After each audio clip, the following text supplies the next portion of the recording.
Chapter 16, Economic Growth. 6 main ingredients of growth. 4 supply factors relate to growth, and 2 demand and efficiency factors. The 4 supply factors are 1, quantity and quality of natural resources, 2, quantity and quality of human resources, 3, supply or stock of capital goods, 4, technology. So number 1, quantity and quality of natural resources. Does the area have coal, uranium, water supply? 2, quantity and quality of human resource. Do you have an educated workforce? 3, supply or stock of capital goods. Do you have investment capabilities? Is there money available to invest? And 4, technology. Do you have the latest computer technology available, or are you still using a stick to plant your corn crops?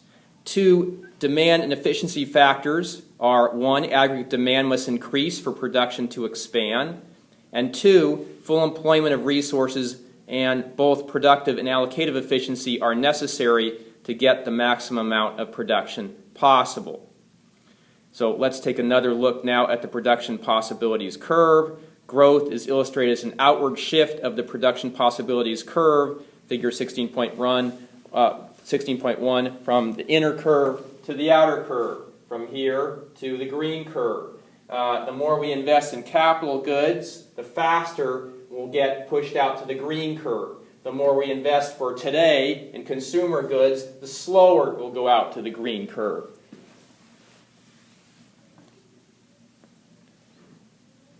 So aggregate demand must increase to sustain full employment at each new level of production. And additional resources that shift the curve outward must be employed efficiently to make the maximum possible contribution to domestic output.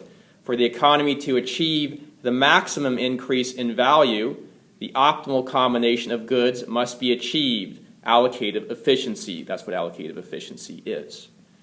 If we look at, instead of the demand side, on the supply side, that's illustrated right here. Growth depends on labor inputs multiplied by labor productivity. Increased labor inputs depends on the size of the population and labor force participation rate. The percent of population actually in the labor force. By the way, we're at all-time lows right now in labor force participation. That is not a good thing. And productivity is determined by technological progress, newest gadgetry in computers and telecommunications. The availability of capital goods, quality of labor itself, efficiency with which inputs are allocated, combined, and managed. So aggregate demand, aggregate supply framework can also be used to illustrate growth with this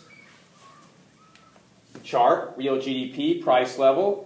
Aggregate supply increases, more supply, that is growth too, going to the green curve here. Now notice that these are long-run aggregate supply curves, so they're straight up and down.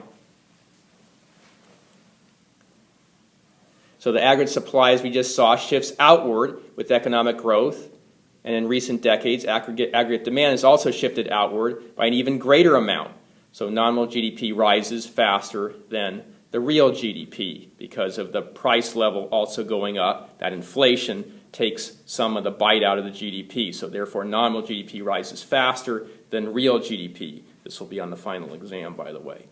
The extended ADAS model, figure 16.4, I'm going to get to in the next lecture. Thank you.